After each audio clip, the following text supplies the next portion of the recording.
21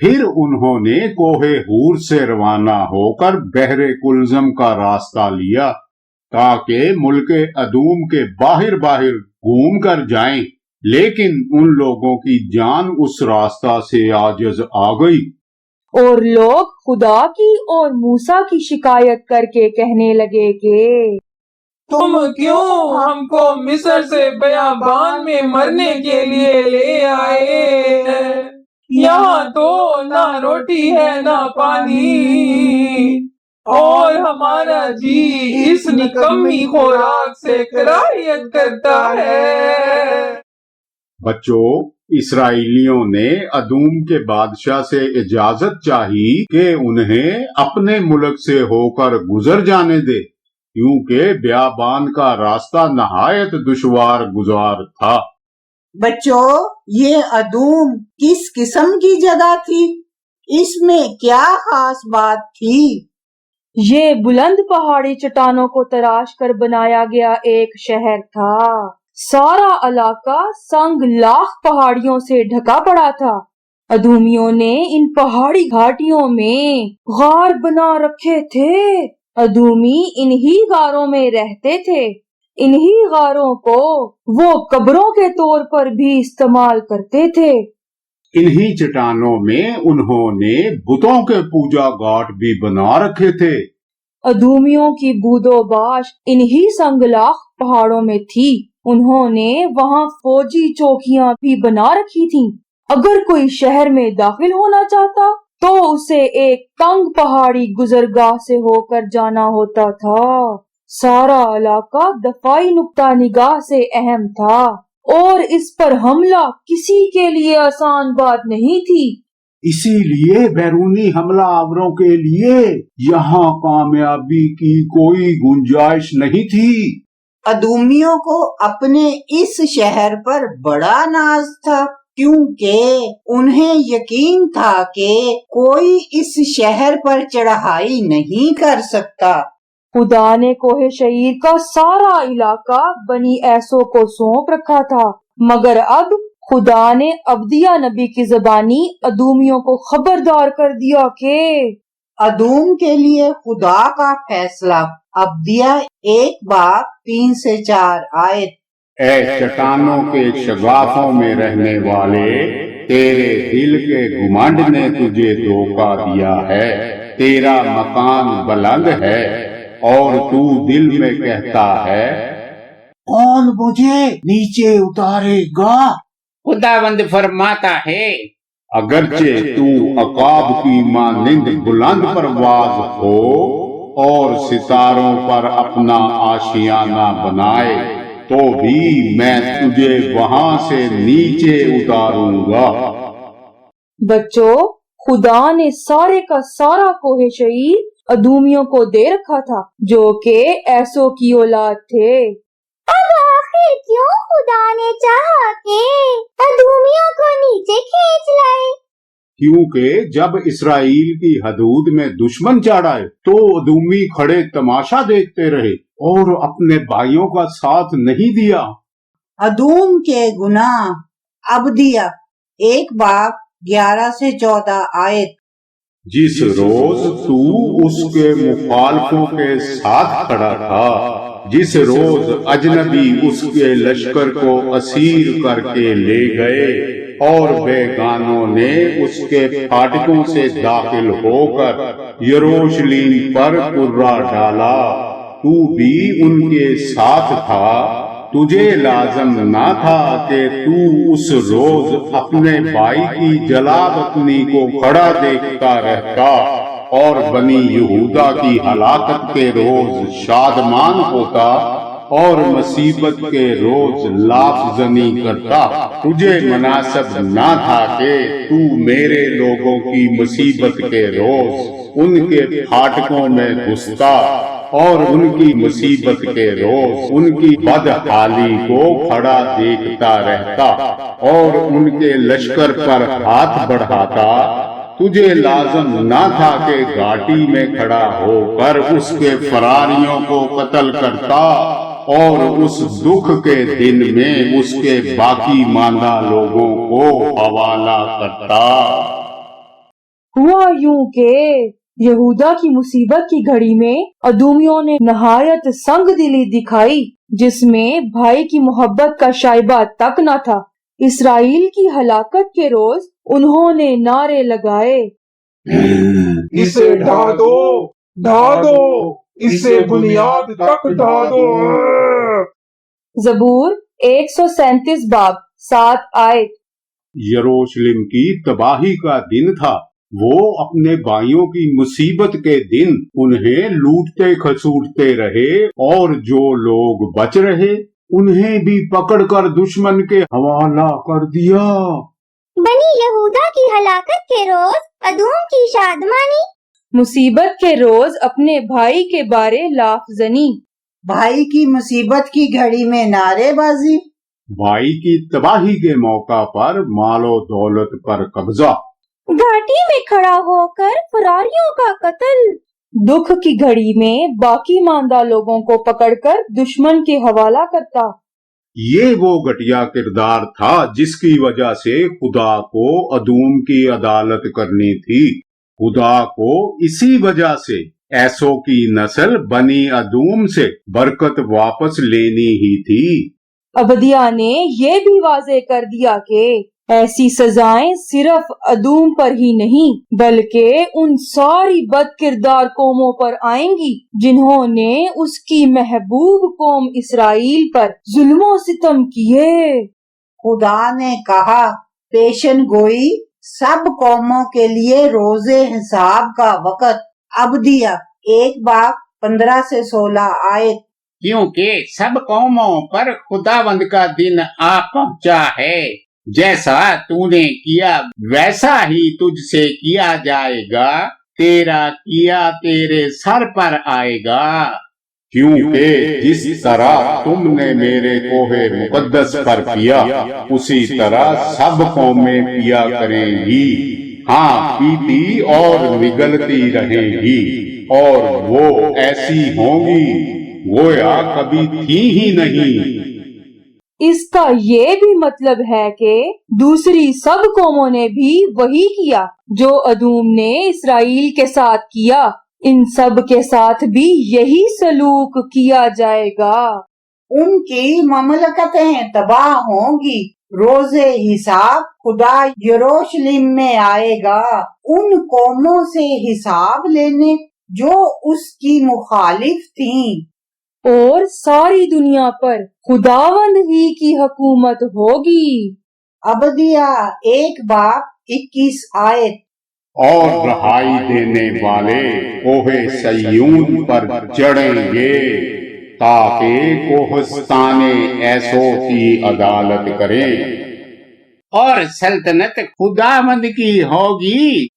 کوہ سیون ایک علامت ہے، یعنی خدا کا تخت، اس کی شان و شوکت، اس کی قدرت و اختیار۔ کوہستان ایسو ان قوموں کی طرف ایک اشارہ ہے جو خدا کے حضور مخالفت پر ڈٹی رہتی ہیں اور اسرائیل کی گھات میں لگی رہتی ہیں۔ دوسرے لفظوں میں یوں کہا جا سکتا ہے، دنیا کے انجام کے قریب یسوع کوہ سیون پر اترے گا، خدا کے حضور سرکشی کرنے والوں کی عدالت کرے گا اور اسرائیل پر ظلم و ستم کرنے والوں کا انجام کرے گا۔ تب ساری دنیا سچے خدا کی طرف لوٹ آئے گی۔ بچوں، عبدیہ نبی نے صرف 21 آیات تحریر کی، مگر ان میں بڑی واضح تنبیہ موجود تھی، یعنی عدالت کے روز خدا سب قوموں کی عدالت اسی انداز میں کرے گا جیسے ادوم اور اسرائیل کے معاملہ میں ادوم کی عدالت۔ باقی سب قوموں کے ساتھ بھی اسی مناسبت سے سلوک کیا جائے گا، کیونکہ سب قوموں پر خداوند کا دن آ پہنچا ہے، جیسا تو نے کیا ویسا ہی تجھ سے کیا جائے گا، تیرا کیا تیرے سر پر آئے گا۔ مگر اس سب کے ساتھ ساتھ خدا نے یہ وعدہ بھی کیا کہ وہ سب جو اسرائیل کو مبارک کہیں گے برکت پائیں گے۔